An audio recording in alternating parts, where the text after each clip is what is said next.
안녕하십니까? 인생의 복잡한 문제들을 말씀으로 단칼에 해결해주는 김종근 목사의 쾌도 남마입니다.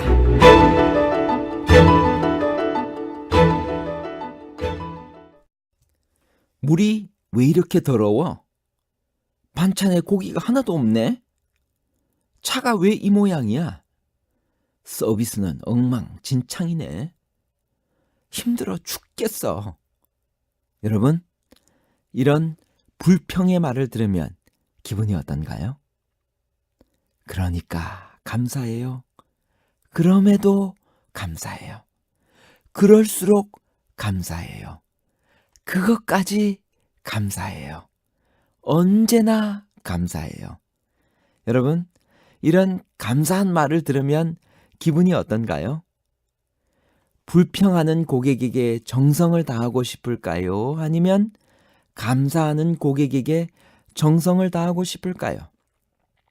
불평의 말과 감사한 말에 대한 복잡한 문제를 하나님 말씀의 가르침으로 명쾌하게 해결해 드리겠습니다. 불평의 말이란 무엇일까요?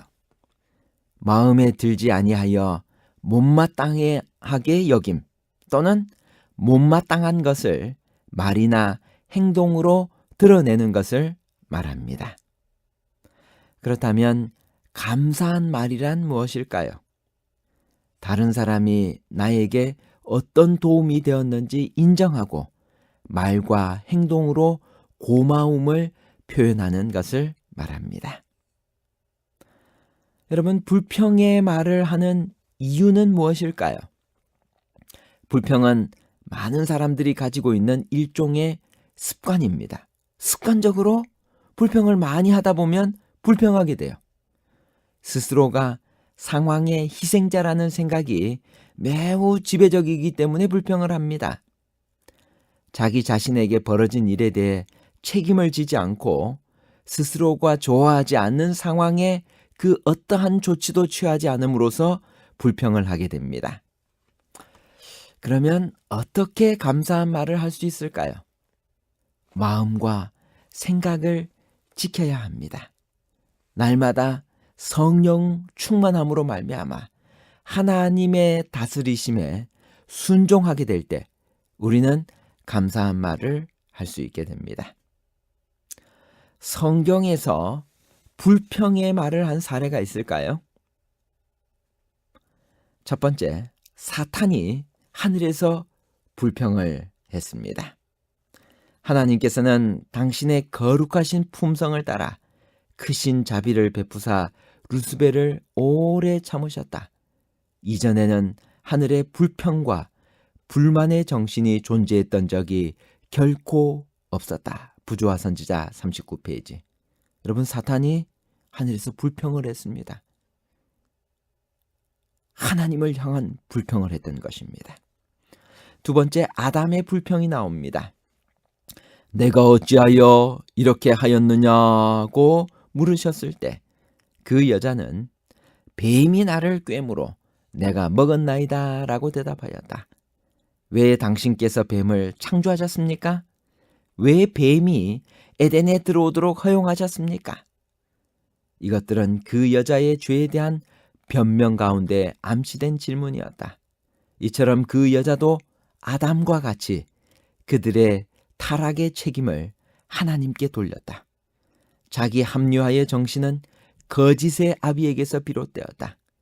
우리의 최초의 조상은 사탄의 가마에 굴복되자마자 이 정신에 빠졌으며 아담의 모든 자녀들이 이 정신을 나타내고 있다. 사람들은 겸손하게 그들의 죄를 자복하는 대신에 그 책임을 다른 사람에게, 환경에 또는 하나님께 씌움으로 자신들을 방어하려고 애쓴다. 그들은 심지어 그분의 축복까지도 그분께 불평할 이유로 삼는다. 부조화 선지자 58페이지. 여러분, 가인이 불평을 했습니다. 그러나 가인은 반역의 감정을 품었으며 아담의 죄로 인하여 땅과 인류에게 선고된 저주 때문에 하나님께 대하여 불평하였다. 그는 자신의 마음이 사탄을 타락으로 이끈 동일한 방향으로 흐르도록 허용하였다. 그는 자기 찬양의 갈망과 하나님의 공의와 권위에 대한 의심을 품었다. 부조화 선지자 71페이지. 요셉의 형들의 불평이 성경에 나옵니다. 창세기 37장 4절. 그 형들이 아비가 형제들보다 그를 사랑함을 보고 그를 미워하여 그에게 언사가 불평하였더라. 여러분, 불평의 말에서 벗어날 수 있는 비결은 무엇일까요? 불평하지 않기로 훈련을 해야 합니다.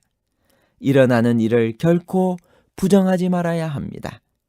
용감해지고 책임감을 가져야 합니다. 불평과 소통해서 그 불평을 없애는 연습을 해야만 합니다. 감사한 말과 연관된 한 감동적인 예화를 들려드리겠습니다. 감사의 말은 한 푼도 들이지 않고도 무한한 긍정 효과를 냅니다. 저와 함께 학원에서 목회를 하던 한 목사님께서 갑자기 백혈병에 걸려 항암 치료를 받게 되었습니다. 저는 그 목사님의 형과 동창이었는데 수영하다가 그 형이 사고로 죽고 말았습니다. 저는 그 동생이 마치 저의 친동생과 같이 그렇게 느껴졌기 때문에 어떻게 해서든지 그를 살려야겠다고 결심했습니다. 왜냐하면 고등학교 2학년 때 저의 그 형이 수영하다가 익사했을 때 그 부모님이 단 한마디도 불평하지 않으시는 모습을 보았습니다. 그 부모님께서 하셨던 말씀, 우리 아들이 믿음으로 준비되어 있었나요?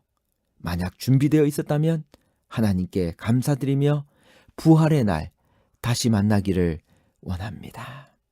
저는 그 말을 직접 옆에서 듣고 큰 감동을 받았습니다. 그리고 지금도 그분의 말씀을 잊지 못하고 있습니다. 백혈병으로 항암 치료를 받기 위해 무균실에 들어간 4명의 환자 중 모든 분들은 사망하고 오직 학원 목사님만 살아났습니다. 후에 알게 된 사실이지만 그 목사님께서는 살아야겠다는 강한 열망과 백혈병이 걸린 상황에서도 불평하지 않고 상황을 보지 않고 상황을 지배하시는 하나님을 바라보며 감사했더니 하나님께서 살려주셨다고 간증하는 말씀을 들었습니다. 우리가 어떠한 상황에서도 불평이 아닌 감사의 말을 하게 되면 죽게 된 상황에서도 다시 살 수 있음을 여러분들에게 자신 있게 말할 수 있습니다. 여러분, 예수님은 오늘 우리에게 어떻게 권면하고 계십니까? 데살로니가전서 5장 18절. 범사에 감사하라. 이는 그리스도 예수 안에서 너희를 향하신 하나님의 뜻이니라. 시편 37편 1절, 7절, 8절에 있는 말씀입니다. 행악자를 인하여 불평하지 말며 불의를 행하는 자를 투기하지 말지어다. 여호와 앞에 잠잠하고 참아 기다리라. 자기 길이 형통하며 악한 꾀를 이루는 자를 인하여 불평하여 말지어다. 분을 그치고 노를 버리라. 불평하여 말라. 행악에 치우칠 뿐이라. 여러분, 야고보 1장 19절에는 내 사랑하는 형제들아, 너희가 알지니 사람마다 듣기는 속히 하고 말하기는 더디하며 성내기도 더디하라 라고 말씀하십니다. 부모와 학생에게 보내는 권면 243페이지입니다. 하나님께서는 인간에 대한 당신의 섭리를 우리들로 다른 사람들에게 전하도록 언어의 재능을 주셨다. 결론입니다. 첫 번째, 불평의 말을 하는 원인은 시기심과 교만 때문입니다. 두 번째, 다른 사람이 나에게 어떤 도움이 되었는지 인정하고 말과 행동으로 고마움을 표현하는 것을 감사하는 말이라고 합니다. 세 번째, 범사에 감사하는 것이 하나님의 뜻입니다. 데살로니가전서 5장 18절 범사에 감사하라. 이는 그리스도 예수 안에서 너희를 향하신 하나님의 뜻이니라. 말은 생명에서 생명에 이르게 하는 향기도, 사망에서 사망에 이르게 하는 악취도 될 수 있습니다. 그리하여 행동이 반복되면 습관이 되고, 습관은 품성을 이루게 되어 그 품성으로 말미암아 우리의 현세적인 또는 영원한 운명이 결정된다. 실물교훈 356페이지의 말씀입니다. 감사합니다.